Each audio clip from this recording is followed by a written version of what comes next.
আচ্ছা কোনছে আল্লাহ বড় না মানুষ বড়? ধরো গাদা, তুই কার হাতে কার জোড়া দেশ?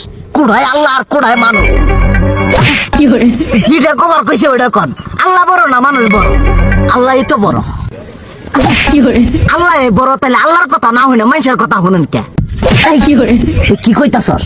কি আর আল্লাহর কথা মানে না মানুষের কথা মানে? হ্যাঁ, কি আর মানুষের কথা শুনেন তাই না? আমনে যে ওই দিনকে ডায়াবেটিসের রোগ নিয়ে যে হাসপাতালে গেলেন, ডাক্তার আপনার কত কিছু খাবার না করলো, সব কিছু না খাই এখন চলতেছেন।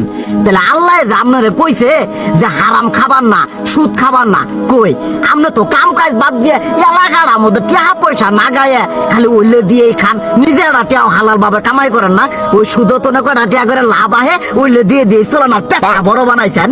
শুনেন একটা কথা কই, হারামের কোনোদিন আরাম নাই।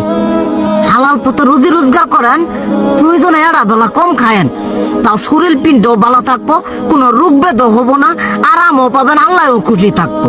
তুই আমার এইভাবে বুঝাবি আগে কইলি না কে? আসলে এই বিষয়টা তো আমি কখনো মাথায় এইভাবে নিইনি যে আমাদের কখনো ডাক্তার নিষেধ করলে ঠিকই আমরা নিষেধ মানি, কিন্তু উপর আল্লাহ যে কত কিছু নিষেধ করে দিয়ে সেটা মানি না। আর এই যে হারাম পথে টিয়া পয়সা কামাই করতেছেন, শরীরের মধ্যে দুনিয়া রোগ ব্যাত হয়েছে, দেখা যাইতেছে যা টিয়া হারাম পথে কামাই করতেছেন তার তো বেশি টিয়া মনে করেন জ্বলে যাইতেছে গা বেশি।